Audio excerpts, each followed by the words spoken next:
No fue una guerra anunciada. No hubo comunicados ni amenazas públicas, ni siquiera narcomantas previas para tantear el terreno. El silencio previo al estallido fue, tal vez, lo más aterrador. Y entonces ocurrió. Elota, un municipio que para muchos era apenas un punto más en el mapa de Sinaloa, se convirtió en el epicentro de una batalla que redefinió las jerarquías del crimen organizado en la región. Los habitantes no vieron llegar la tormenta, pero sí escucharon cómo les llovió plomo desde el cielo, desde la tierra y desde cada esquina que alguna vez creyeron suya. El operativo fue tan violento como quirúrgico. En cuestión de minutos, las calles se llenaron de ráfagas, vehículos incendiados y camionetas blindadas con siglas de facciones enfrentadas. Los habitantes de Elota, acostumbrados a ese precario equilibrio de paz pactada, vieron derrumbarse esa ficción como un castillo de cartas rociado con gasolina.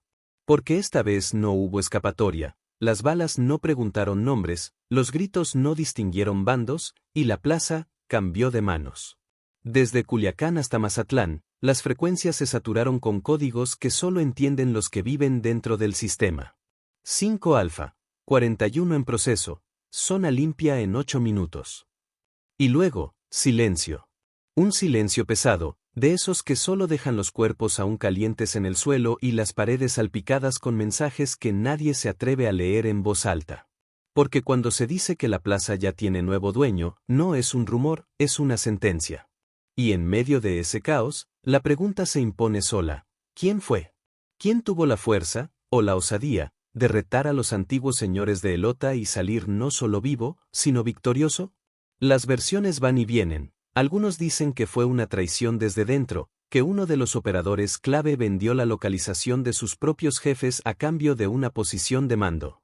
Otros aseguran que fue una limpieza ordenada por un alto mando que ya se cansó de los errores en la cadena de mando. Pero la versión que más circula entre los radios encriptados y los murmullos en los velorios es la más sencilla: el Mencho envió un mensaje. Y no necesitó palabras. El nuevo dueño no llegó con discurso ni promesas.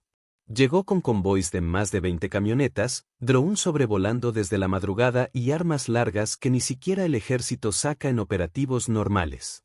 Y por si alguien tenía dudas, dejaron un sello de autoría, no narcomanta, sino una escena imposible de ignorar.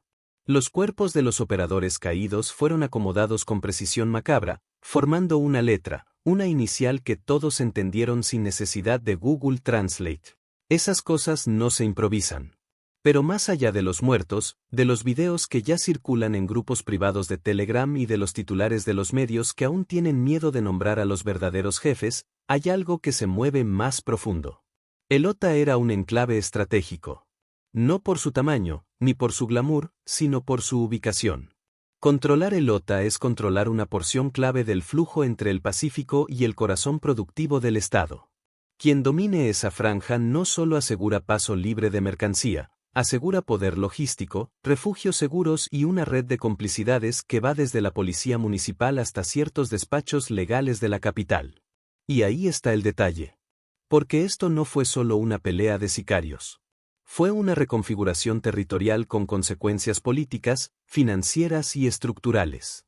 Se dice que algunos empresarios locales fueron invitados a financiar la operación a cambio de seguridad futura. Que una decena de patrullas locales apagaron sus radios justo a las 3:15 de la mañana.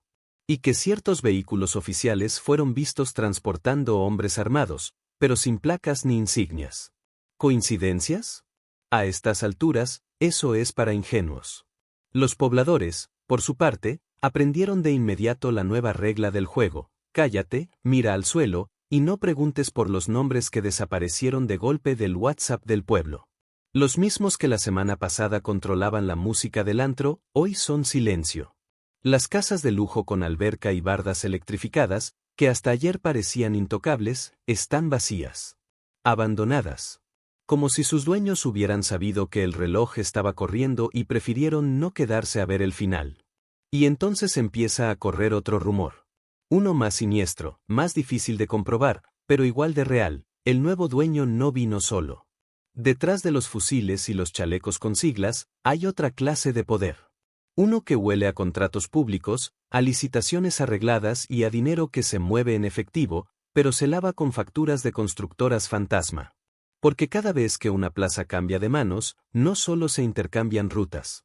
Se intercambian influencias. Se renegocian lealtades. Y se activa, en silencio, un nuevo ciclo de impunidad selectiva. Porque claro, uno puede contar muertos, medir balas, calcular el calibre del armamento y hacer un inventario del horror, pero eso no responde la pregunta más importante: ¿quién ganó realmente? Y aquí es donde el guión se vuelve turbio. Porque cuando hablamos de ganar una plaza, no siempre significa lo mismo que en los mapas del crimen. A veces el que gana no es el que dispara, sino el que mueve los hilos desde una oficina con aire acondicionado, mientras mira los reportes llegar en carpetas cerradas. Los reportes oficiales, por supuesto, hablarán de enfrentamientos entre grupos armados, de operativos que ya están en curso, y de una posible disputa territorial entre células delictivas. Pero eso es solo el barniz institucional que se pone sobre una realidad mucho más sucia. En los hechos, lo que ocurrió en el OTA fue un reacomodo pactado, una transición violenta pero ordenada que, paradójicamente, revela hasta qué punto las estructuras criminales están institucionalizadas. Varios testigos reportaron haber visto camionetas blindadas tipo monstruo, esas que parecen salidas de un taller de guerra medieval, entrar por caminos secundarios sin resistencia. No hubo barricadas, no hubo tiroteos con la policía local. Simplemente, se abrió paso. ¿Eso te suena a casualidad? A estas alturas, la línea entre la autoridad y la complicidad es más delgada que un billete recién lavado. Pero volvamos a la pregunta: ¿quién ganó? Algunos dedos apuntan al CJNG, al brazo operativo de Nemesio o Ceguera Cervantes, mejor conocido como el Mencho. Según fuentes locales y analistas de seguridad, el OTA era una de las zonas grises donde aún no se definía con claridad el dominio entre las facciones rivales. Por un lado, los chapitos, aferrados a los vestigios del poder heredado por su padre; por otro, operadores independientes ligados al Mencho, pero que actuaban bajo otro nombre. Esos eran los invisibles, hasta ahora. Porque esta vez dejaron marca. No con mantas firmadas, sino con acciones tan quirúrgicas que parecían más un manual de cómo tomar una plaza sin dejar huella. Se habló de drones lanzando granadas de fragmentación, de inhibidores de señal que dejaron a toda la región incomunicada por más de media hora, y de francotiradores ubicados en las azoteas antes de que siquiera comenzara el tiroteo. No es una banda de novatos. Es una maquinaria que se mueve con eficiencia militar. Y no solo eso. En las últimas 72 horas, las propiedades ligadas a viejos operadores de la plaza han comenzado a cambiar de manos. Ranchos ganaderos que hasta la semana pasada eran de fulano, hoy están a disposición de otro fulano, según registros que ya empezaron a moverse en la notaría del municipio vecino. Carros de lujo que antes eran exhibidos con orgullo en las calles, ahora se esconden en bodegas o simplemente han desaparecido. Hasta un par de jets privados, sí, en el OTA, habrían sido reubicados a Mazatlán sin declarar plan de vuelo. Cosas pequeñas que gritan a voces que el nuevo patrón ya tiene control hasta del aire que se respira. Pero no todo fue sangre y despojo. También hubo gestos simbólicos. A los pocos días del enfrentamiento, un par de negocios protegidos volvieron a abrir, esta vez bajo una nueva consigna. No hubo amenazas visibles, pero sí cambios sutiles: otro grupo de seguridad privada, otro proveedor, otro número al que ya se le depositó. Nadie preguntó nada. Como si todos supieran que hacer preguntas en días como estos es una forma elegante de firmar tu sentencia. Y lo más inquietante no fue lo que pasó, sino lo que no pasó. Ni una sola autoridad estatal ha dado declaraciones directas. Solo comunicados fríos, breves, que omiten mencionar nombres, fechas, o cualquier cosa que se parezca a la verdad. Es el silencio lo que deja claro que la plaza cambió de dueño. No porque lo diga un periódico, sino porque ya no se puede negar. Ya no hay quien lo cuestione. Entonces, volvemos a la pregunta que flota en el ambiente con el olor a pólvora aún fresco: ¿quién ganó realmente? ¿El grupo que se impuso con violencia? ¿El mando que entregó la plaza sin resistencia? O tal vez ese empresario que, con rostro limpio y cuentas blindadas, financió el operativo desde una oficina en Guadalajara o Monterrey. Porque cuando una plaza cambia de manos, también se activan las redes políticas, los contadores fantasmas, los contratos con constructoras fachada, los convenios de limpieza urbana, y los patrocinios a campañas que prometen seguridad sin explicar a qué costo. Ganar una plaza no es solo vender más droga. Es tener el poder de decidir qué calles se pavimentan, qué juez se jubila, y qué policía local se convierte en escolta personal de un nuevo empresario. Y mientras tanto, la población vuelve a su rutina. Las madres que buscaron a sus hijos entre los disparos ya no preguntan nada. Los negocios que cerraron esa noche reabren como si nada. El presidente municipal evita las cámaras. Y los periodistas escriben lo que pueden sin firmar con su nombre. Hablar de una plaza como si fuera una propiedad cualquiera, un terreno que se compra, se arrebata o se intercambia, puede parecer insensible. Pero esa es la realidad del crimen organizado en México. Cada municipio es una ficha de dominó que alguien quiere tener en su mano. Y Elota, aunque muchos lo ignoraban hasta hace unos días, era una joya estratégica en esa partida. ¿Y cuánto vale una plaza como Elota? No nos referimos a cifras oficiales ni al presupuesto del ayuntamiento. Hablamos del verdadero valor, las rutas, los contactos, la paz impuesta con balas, la garantía de que la mercancía, ya sea droga, armas o personas, puede moverse sin obstáculos desde el Pacífico hasta el interior. Ese valor no se mide en pesos, sino en vidas y lealtades. El precio no es solo lo que costó el operativo, las armas, las balas, los vehículos. El precio real está en lo que viene después. En las familias que tendrán que cambiar de apellido, en los policías que ahora trabajan para el nuevo, en las propiedades que cambiarán de dueño sin escritura alguna. Porque cuando una plaza cambia de manos, no se firman contratos, se dictan condiciones. En los días posteriores al topón, comenzaron a circular imágenes de varias propiedades abandonadas. Casas que hasta la semana pasada tenían vigilancia privada, jardineros, cámaras y portones eléctricos. Hoy están solas, con las ventanas abiertas, con ropa aún colgada en los tendederos, como si sus ocupantes hubieran huido en medio de la noche. Y probablemente así fue. Algunas de esas casas, según registros extraoficiales, pertenecían a operadores ligados a un excomandante municipal. Otras, a empresarios que crecieron misteriosamente en los últimos 5 años. Incluso hay un rancho donde, según testimonios, aterrizaban avionetas cada quincena sin que nadie, absolutamente nadie, supiera nada. Ahora todo está vacío. Solo quedan las rejas torcidas y el pasto sin cortar. Porque en el nuevo orden, esas propiedades ya no pertenecen a nadie, o tal vez sí, pero nadie quiere decirlo. Y por cada propiedad vacía, hay una nueva lista de negocios que ya tienen protección. Tiendas, gasolineras, maquiladoras, incluso farmacias. El cobro de piso no se ha eliminado, se ha refinado.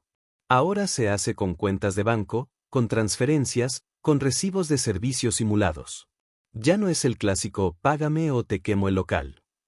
Ahora es, firma este contrato y estarás seguro.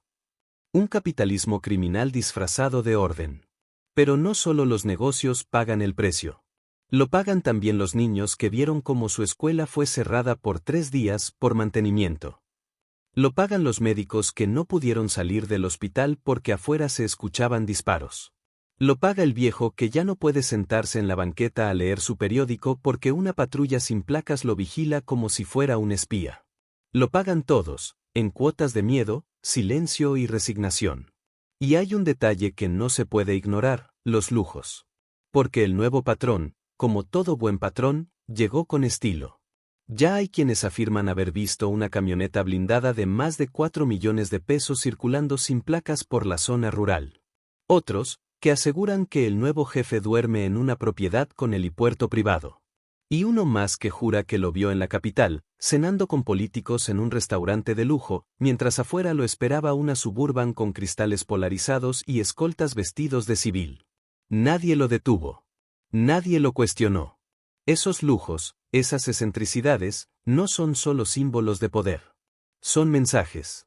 Yo estoy aquí. Y no me escondo.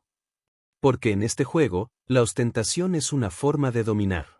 Un lenguaje que no necesita traducción. Si puedes andar por la calle con una cadena de oro, un convoy de 4 camionetas y un teléfono satelital, entonces el mensaje ya está claro, nadie te va a tocar. Pero esa seguridad, como todo en este sistema, tiene un precio. Y no siempre lo paga el que debería. Porque los que ejecutan, los que enfrentan los balazos, los que hacen el trabajo sucio, muchas veces terminan como los 20 cuerpos que quedaron tirados en aquel puente. Descartables. Intercambiables. Números en una estadística que no se publica. El verdadero precio lo pagan los que ya no pueden salir de noche, los que viven con el temor de estar en el lugar equivocado a la hora equivocada. Lo pagan los periodistas que tienen que escribir estas historias en anónimo, los fiscales que no se atreven a iniciar carpetas, los jueces que prefieren declarar incompetencia antes que firmar una orden de aprehensión. Y, finalmente, lo paga el país. Porque cada plaza que cambia de manos refuerza la idea de que no hay ley, solo pactos. Que el crimen no se combate, se negocia. Que el poder no lo tiene el Estado, sino quien logra imponer su narrativa a punta de miedo y dinero. Cada plaza ganada es una pequeña derrota para la justicia. La pregunta flota en cada calle cerrada, en cada testigo que no habla, en cada uniformado que se desaparece justo cuando empieza el tiroteo. ¿Y el Estado dónde está? No es una pregunta retórica. Es una herida abierta. Porque cuando 20 cuerpos aparecen en la calle, cuando una comunidad entera ve cómo se disputan su territorio a fuego cruzado, y no hay una autoridad que dé la cara, entonces lo que queda no es solo miedo. Es abandono. La narrativa oficial es siempre la misma: estamos investigando, hay coordinación con las fuerzas federales, los responsables no quedarán impunes. Frases recicladas que caben en cualquier rueda de prensa y que no resisten el mínimo contraste con la realidad. Porque mientras las autoridades se limitan a emitir comunicados, los verdaderos dueños del territorio se pasean sin ocultarse, sin prisa, con la certeza de que no habrá consecuencias. En el OTA, los ciudadanos vieron lo de siempre: patrullas que llegan tarde, retenes montados después del desastre, y un gobernador que prefiere hablar de inversión extranjera antes que explicar por qué el crimen organizado tomó control de una zona entera sin que nadie lo impidiera. Y no es que no tengan recursos. Es que no tienen voluntad. O tal vez sí tienen voluntad, pero no precisamente para proteger al ciudadano. Porque varios testimonios señalan que ciertos jefes policíacos recibieron avisos 2 días antes del enfrentamiento. Avisos que no compartieron con nadie, y que usaron para mover a sus familias lejos del municipio. Es decir, sabían lo que venía. Y eligieron callar.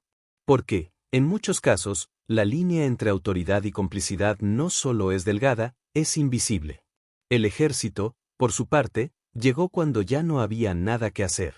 Un convoy de más de 40 efectivos fue desplegado en la región, pero no para enfrentar al nuevo grupo, sino para resguardar la zona. Traducción: para no estorbar. Para que todo quede como está. Y así se refuerza la imagen de un Estado que no gobierna, sino que observa desde la barrera, esperando que los criminales se organicen entre ellos para luego firmar la tregua que toque. Pero lo más preocupante no es lo que pasó en el OTA. Es lo que puede pasar en cualquier otro punto del país mañana. Porque si algo quedó claro con este topón, es que el Estado no tiene control real del territorio. Lo que tiene es presencia simbólica. Una bandera ondeando en la plaza principal, mientras en los márgenes se decide el verdadero destino del poder. Y es aquí donde aparece la figura de los gobiernos locales. Esos presidentes municipales que juran que no sabían nada, que se enteraron por redes sociales, pero que han sido captados en fotos con personajes de dudosa reputación o que casualmente otorgan contratos millonarios a empresas sin empleados ni oficinas. Porque para mantener el control de una plaza, se necesita algo más que balas, se necesita acceso al presupuesto, a las licitaciones, a los permisos de obra. Y eso, solo lo tiene el gobierno. Y esa es la verdadera tragedia. Que la ciudadanía ya no espera justicia, solo paz. Que prefiere al narco que pone orden, al Estado que no llega. Que prefiere pagar piso a vivir con miedo. Porque cuando el Estado desaparece, no deja un vacío, deja una oportunidad. Una oportunidad para que otros dicten las reglas.